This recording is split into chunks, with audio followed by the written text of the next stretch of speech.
I promise that when this is all over, and you realize that I said when this is all over, like it's, the Curse of Nibiru and, the Mystery Incorporated are trying to destroy the evil entity.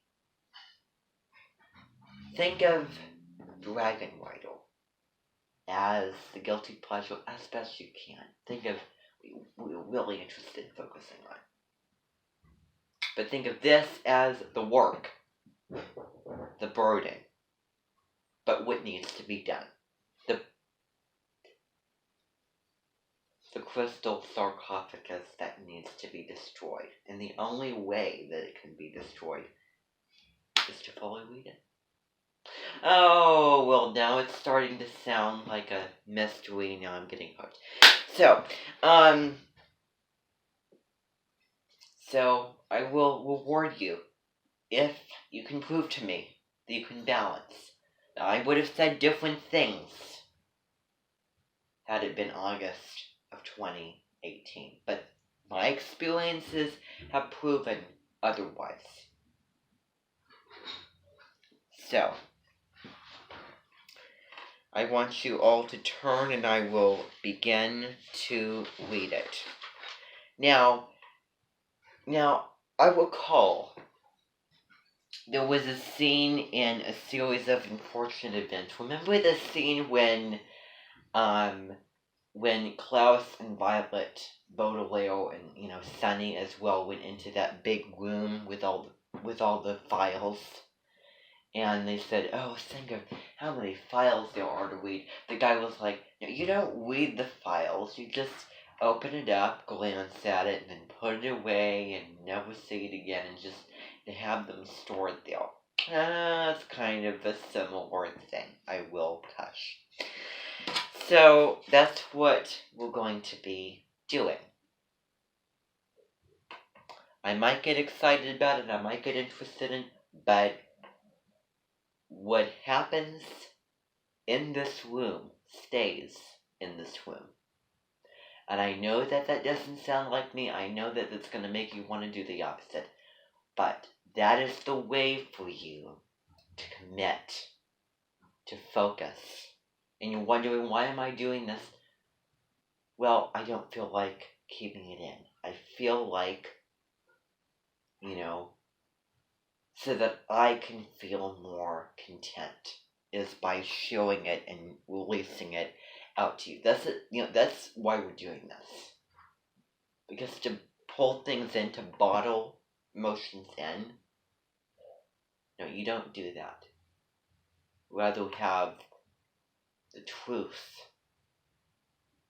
that's, as bad as it is, than a lie to, please me, or, going on whatever lines you can come up with it. So, skip through the preface. You don't need to worry about the preface.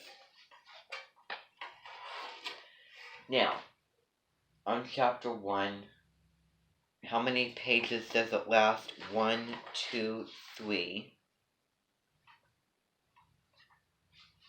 4, 5, 6, 7, 8, 9, 10, 11, 12, 13, 14, 15, 16, 17, 18, 19, 20, 21, 20. And it goes up to Appy's lucky number. So,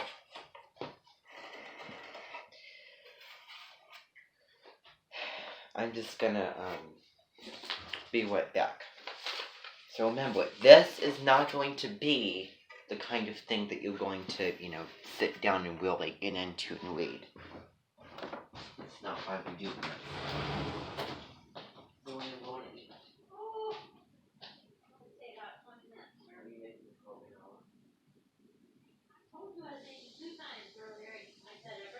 Oh, the smoky auto.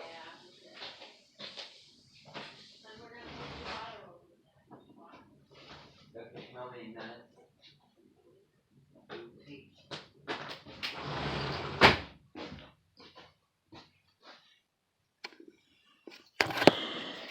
So only understanding what we basically need to know, barely. barely. Do not it's a classic, it's a famous book. Don't let that pull you in. Think of, just pretend that this is any other type of book. Only think about what it really is about, the story of it. No, I believe in commitment, but there are things that are legitimately good that you would taste and that you wouldn't like and that maybe you can come back. That's amazing if you would do that. Because you don't know until you try. You don't finish something if you don't like it. I know that if I don't like something, then unless there was nothing else, unless I was, starving, then I would eat it.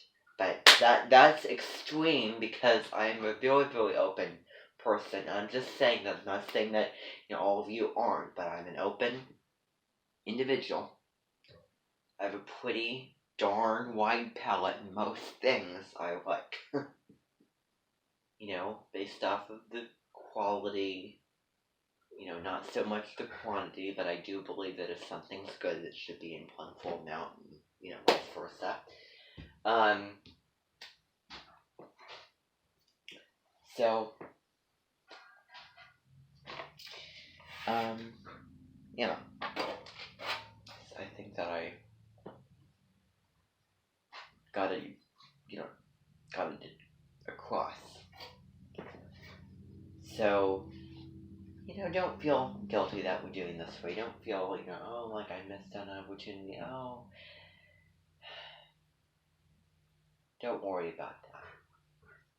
Only focus on what you're interested in. Now, I'm not saying completely disregard, because you need to do it. I believe that reading should be independent and it should be a choice. The problem is that they're not doing it right because of all the other things that you need to do, and it drives the wedge, and based off of how many priorities, it's still in a background requirement. So, I think that you understand where I'm coming from. So, not really investing in this and kind of wanting to read it, but express it. Really, makes you want to read the other thing. I want you to read this having the slightest form of open-mindedness, just barely doing it, finding, little details that would be similar, and read it like you're expressing it. But when you're reading this, I want you to want, not to, and to read the other thing. That's the whole point. And if you should like it, that's great. But do not get carried away. I'm just saying it's great, but time,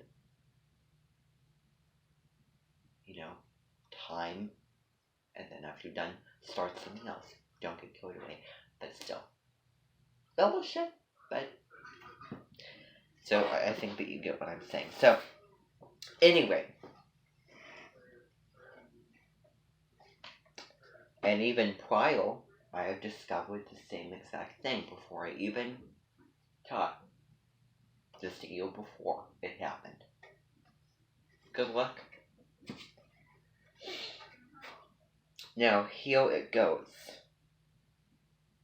So, it says, in my younger and more vulnerable years, my father gave me some advice about how I've been running over in my mind ever since.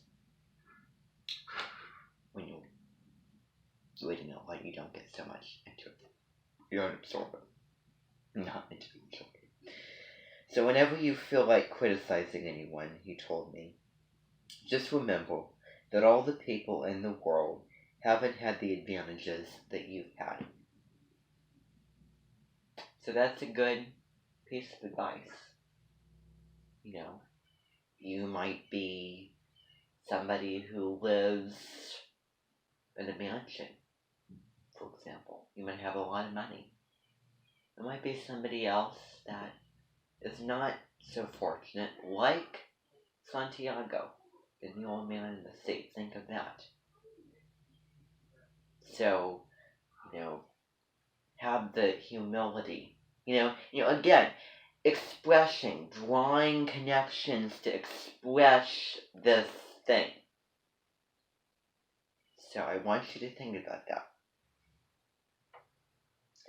You didn't say anymore, but we've always been unusually communicative in a reserved way, and I understood that he meant a great deal more than that. In consequence, I'm inclined.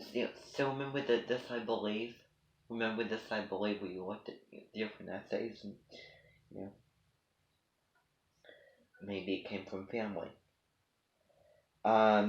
In consequence, I'm inclined to reserve all judgments, a habit that has opened up many curious natures to me, and also made me the victim of not a few veteran bores. The abnormal mind is quick to detect and attach itself, that's good motivational, to this quality when it appears in a normal person. And so it came about that in college I was unjustly accused of being a politician because I was privy to the secret griefs of wild, unknown men. Most of the confidences were unsought. Frequently I have feigned sleep, preoccupation, or hostile levity, which I realized by some unmistakable sign that an intimate revelation was quivering on the horizon. For the intimate revelations of young men, or at least the terms, and this is the preface, in which they express them, are usually plagiaristic and marred by obvious suppressors. Reserving judgment is a matter of infinite hope. I am still a little afraid of missing something if I forgot that. As my father snobbishly suggested, and I snobbishly repeat, a sense of the fundamental decencies is penciled out unequally at birth. A lot to process. Preface. Did Dragon Rider have that? Now that's the thing that I'm talking about. Did it have that at the beginning? No, it didn't. Didn't have a preface that had, it's not as so dense, I wouldn't choose novels that are dense like that, So, as you can see, this is dense and, boring. Again. And after boasting this way of my tolerance, I come to the admission that it has a limit. Conduct may be founded on the hard rock or the wet marshes, but after a certain point, I don't care what it's founded on. Is anybody having the motivation to read Dragon Rider? Okay, well, I'll keep going and then you'll raise your hands. When I came back from the East last autumn, I felt that I wanted the world to be in uniform and at a sort of moral attention forever. I wanted no more righteous exertions with privileged glimpses into the human heart. Only Gatsby, the man who gives his name to this book, was exempt from my reaction. Gatsby, who represented everything for which I have an unaffected scorn. If personality is an unbroken series of successful gestures, then there was something gorgeous about him, some heightened sensitivity to the promises of life, and as if he were related to one of those intricate machines that register earthquakes 10,000 miles away. The responsiveness had nothing to do with that flabby irresponsibility which is dignified under the name of creative temperament. This is not really creative. It was an extraordinary gift for help. A romantic readiness such as I have never found in any other person, and which it is not likely I shall ever find again. No, Gatsby turned out all right in the end. It is what preyed on Gatsby. What foul dust floated in the wake of his dreams that temporarily closed out the interest in the abortive sorrows and short-winded elations of men.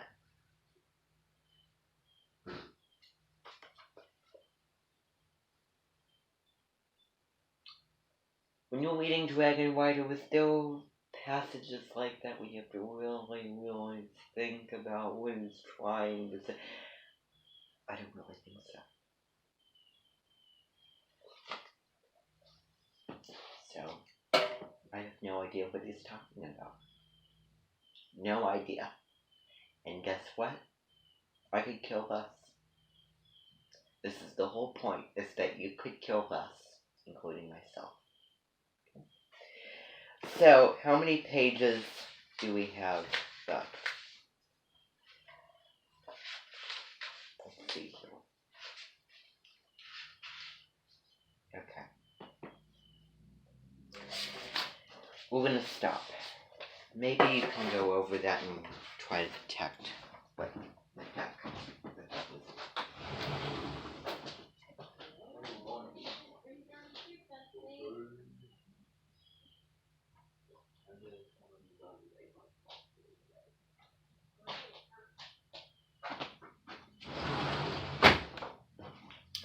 Okay. Moving on.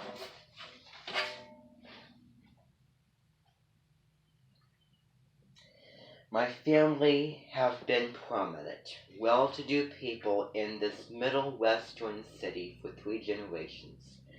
The Careways are something of a clan, and we have a tradition that we're descended from the Dukes of Buccleuch. But the actual founder of my line was my grandfather's brother, who came here at 51, sent a substitute to the Civil War, and started the wholesome hardware business that my father carries on today.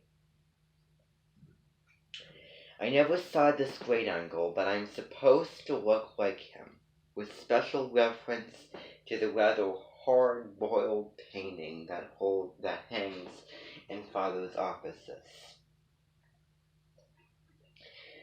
I graduated from New Haven in 1915, and I could be like the teacher in that, movie that was big. Kyle. Well, I'm sure that you know what kind of teacher. I'm sure that you know what I'm talking about. Which thing would you rather read? And again, I will say it again. It should be an independent reading or reading in general.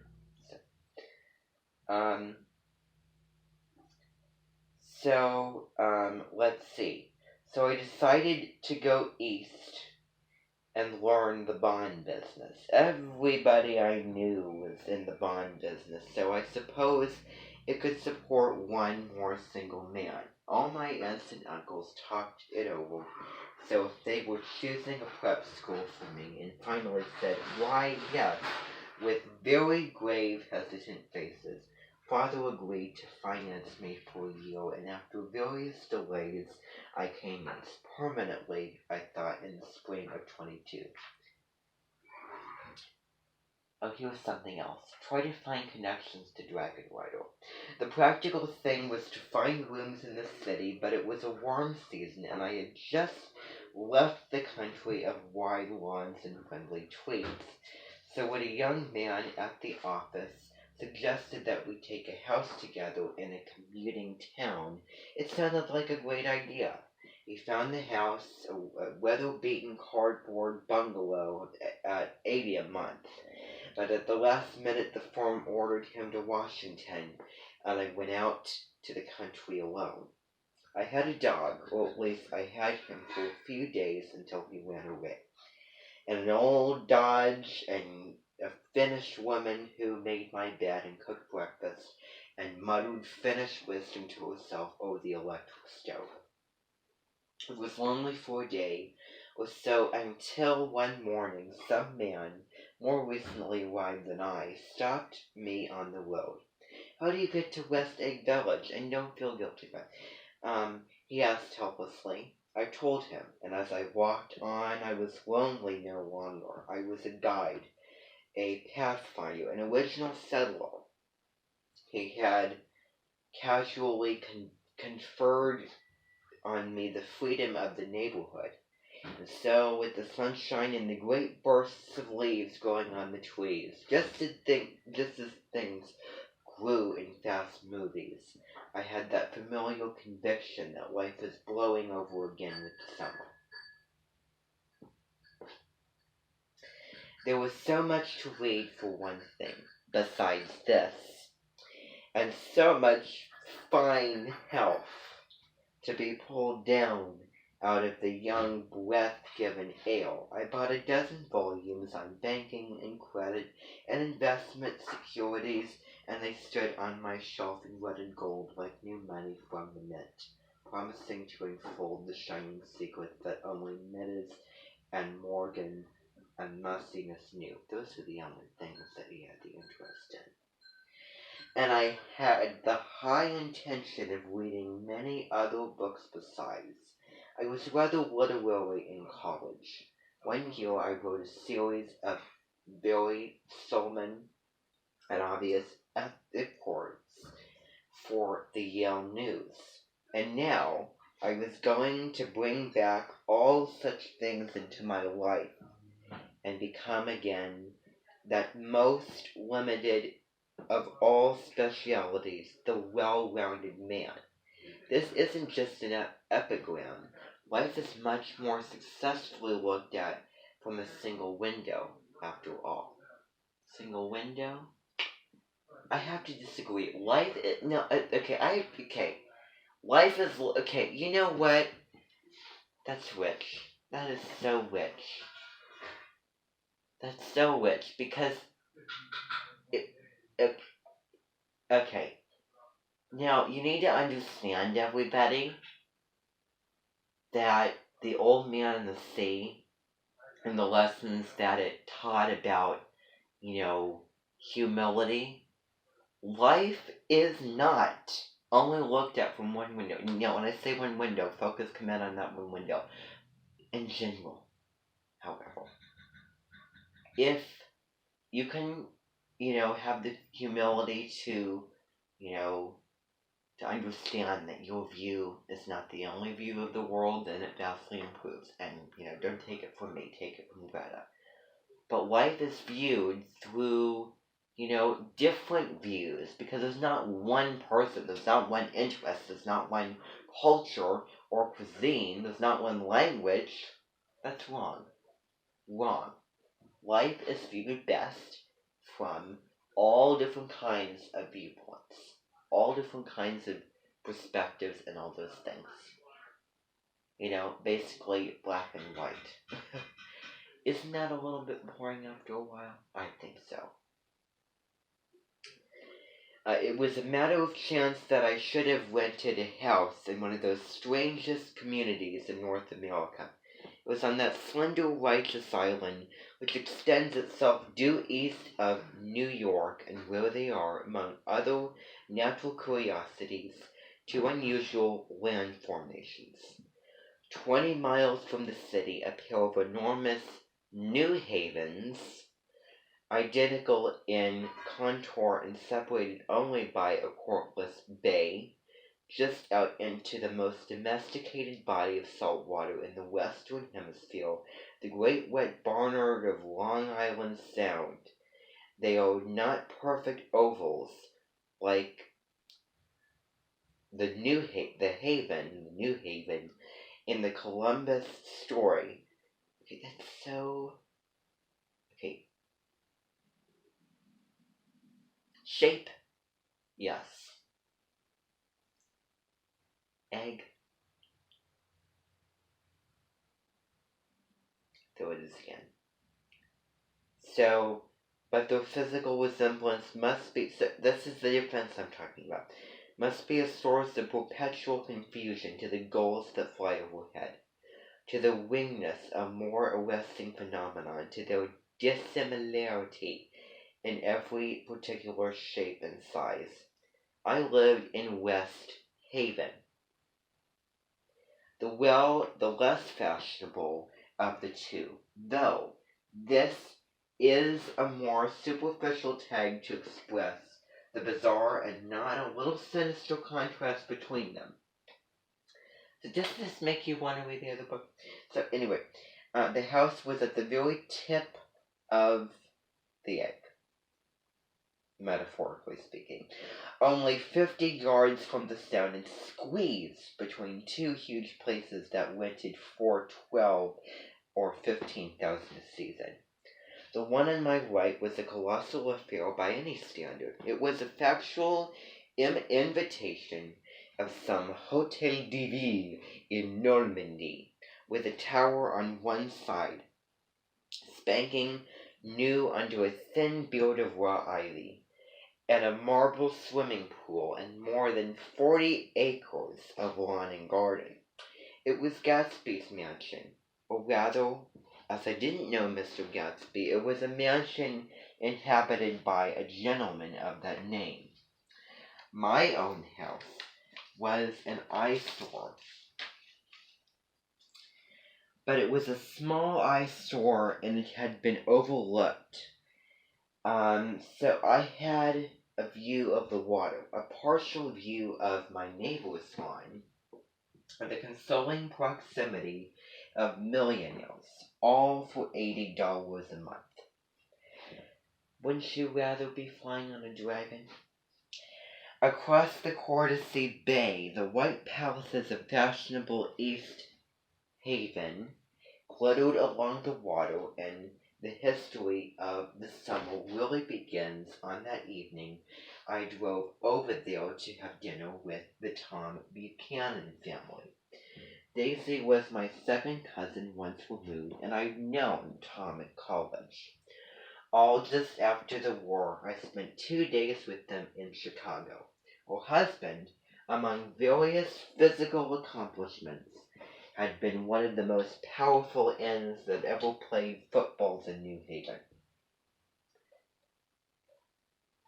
A national figure in a way.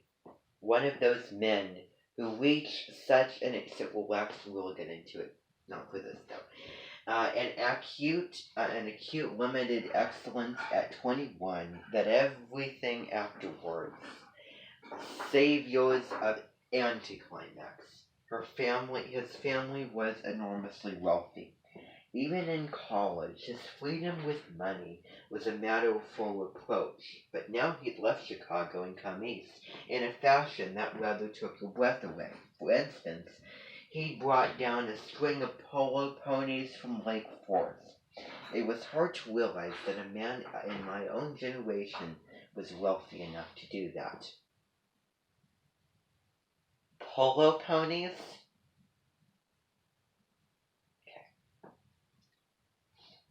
What are polos?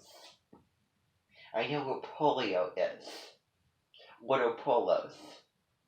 Can somebody tell me what that is? No one? Let's keep going. Why they came east, I don't know.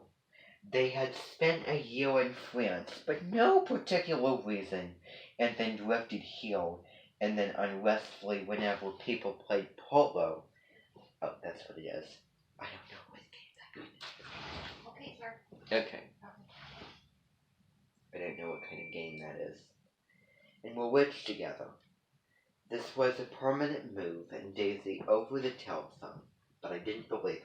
I had no sight into Daisy's heart, but I felt that Tom would drift on forever, seeing a little wistfully into the dramatic turbulence of some irrecoverable football game.